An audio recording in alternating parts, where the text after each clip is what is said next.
Le Seigneur décrit tout un espèce de chaos, les hommes mourront de peur, et puis à la fin, il affirme « Quand vous verrez tout ceci arriver, redressez-vous, relevez la tête, car votre rédemption approche. » Alors il y aurait une mauvaise manière de comprendre, comme si le chrétien gardait la tête haute et n'était pas affecté par les événements du monde, par la peur. Le chrétien fait partie des hommes, et c'est légitime qu'il puisse avoir certaines craintes. Alors d'où vient le fait que lui seul relève la tête? Et Jésus ajoute « car votre rédemption approche ».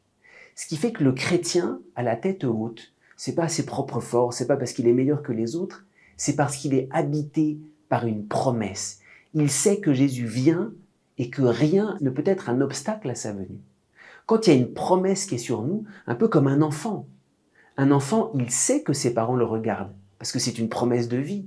Il sait que ses parents ont une ambition sur lui. Et ce regard lui permet de tout traverser.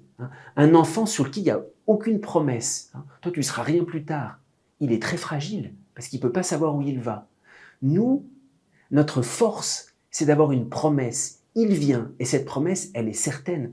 Redressez-vous, car votre rédemption approche. Votre rédemption, c'est-à-dire votre délivrance. Alors, si nous voulons, j'allais dire, nous préparer à la fin des temps, il ne s'agit pas de se préparer imaginativement à un combat qui va être démesuré, qui va nous faire peur. Il s'agit d'enraciner en nous la promesse. Et c'est comme ça que nous nous préparons à ce combat.